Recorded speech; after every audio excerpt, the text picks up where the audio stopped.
So if you don't know, Destiny's been divorced from his wife who ran away with a Swedish man, just about as feminine as Destiny is. And that's no shade to Destiny at all, but she just likes feminine men. You're going through a divorce right now. I'm done with my divorce. You're done with a divorce right now. I heard divorces could take a very long time. No contest divorce, like 2 weeks.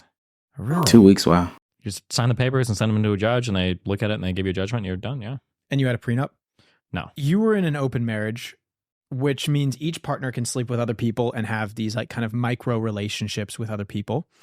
A lot of people were speculating that it would eventually fail.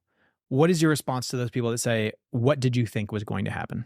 I mean, most relationships fail. I had 4 monogamous ones before this open one, and they all failed. Peak copium from our friend Destiny. What makes this peak copium is that no, people didn't speculate or suggest that your relationship would fail because most relationships fail. That's stupid. Nobody walks around thinking that way about all relationships. They thought your relationship would fail because of the concept of an open relationship. I would even probably put that out there that most open relationships tend to fail, especially when you got her the way that you got her from somebody else, and then you decided to continue the open relationship and let her date other men and fund their lifestyle. That's why your relationship failed. Not because most relationships fail, Destiny. I can make a prediction. The next relationship will definitely be an open relationship because it's probably the only style I would do. And that one will probably fail as well. I mean, just statistically speaking, like, yeah, it will probably happen. I hope they get into it. If his next relationship is going to be an open relationship, I got to know what he has learned. Because somebody continuing to repeat down a cycle, because I believe that is the main problem with your relationship here, is that it was an open relationship and that's why it failed. Why would you continue to go down that stupid path and stupid trajectory? Ahead of time? Yeah, for sure. But there were just things I had to learn about myself that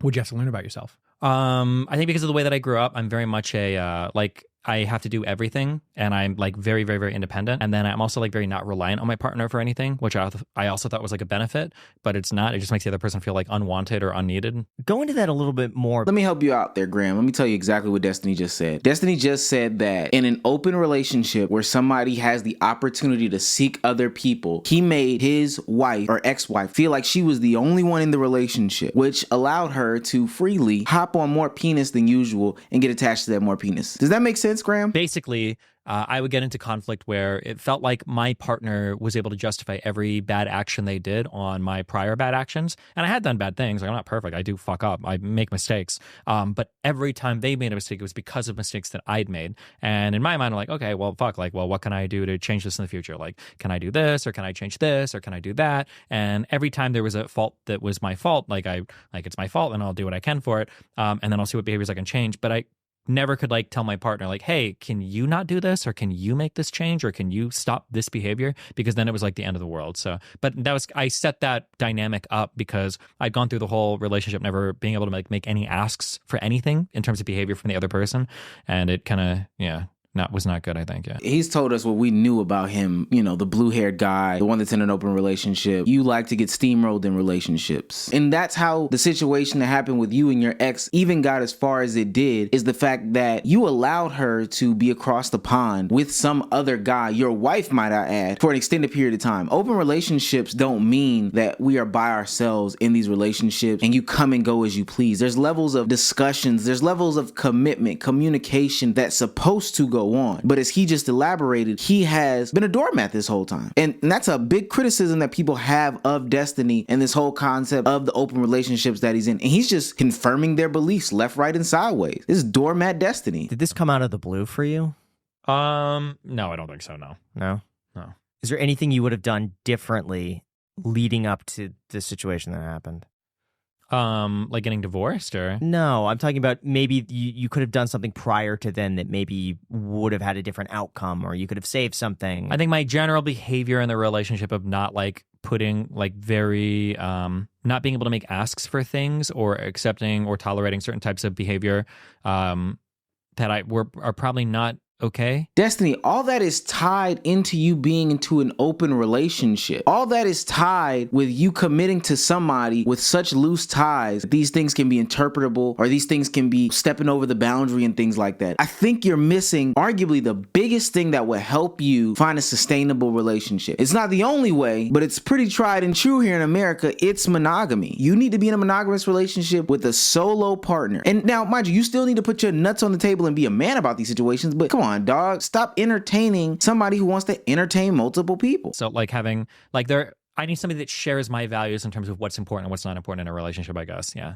And if somebody doesn't share those same values, so for instance, like trashing your partner to another person, to another friend, that's something I traditionally would never do that. And I need somebody that like is aligned on that. And if I let somebody else do that and I'm like, well, they view things differently than I do, whatever, that's probably not a good thing, I think. Yeah. Do you regret having your relationship so public? No, everything in my life is public. And would you get married again? I don't know. I'm not like a big marriage guy. We got married because she needed the green card to live in the US because I don't want to have a long distance relationship. That sucks. Right. So yeah.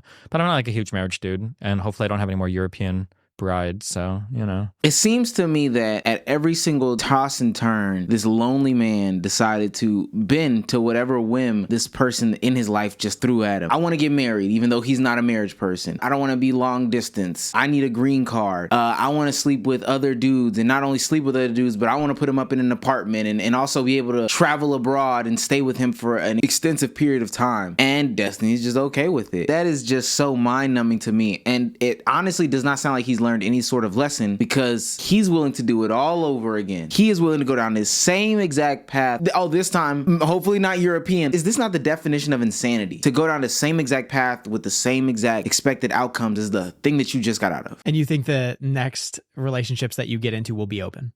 almost for sure. Yeah. Almost for sure. Yeah.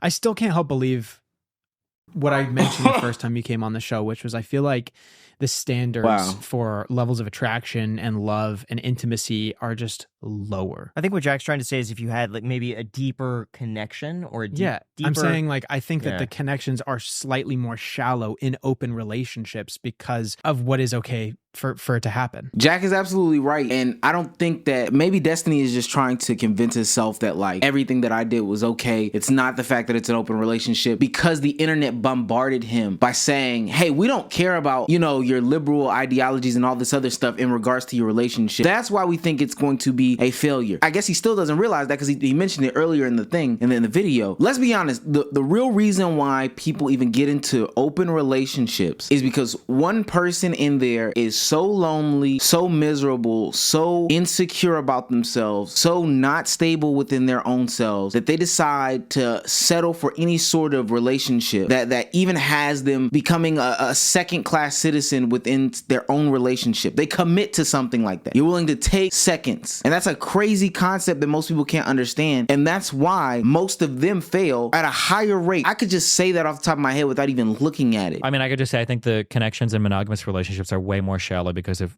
that person is with anybody else, all of a sudden, everything you feel about that person is like now held at risk. Do you love your child less if you have a second one?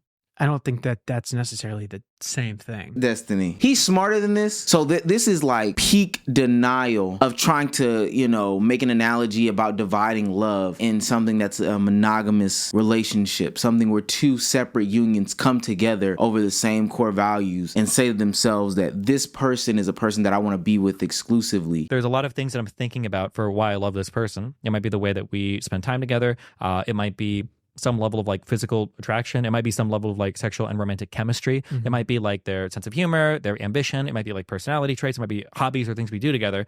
But it's never my life. Is it like, I'm so happy that they're not going to be with somebody else when we stop hanging out. That's just not like a thing that I think about much. I would say it's more so like the sacrifice that each person makes to the other person. Why would I want them to sacrifice that? Because I think it's a part of the relationship. That sounds horrible.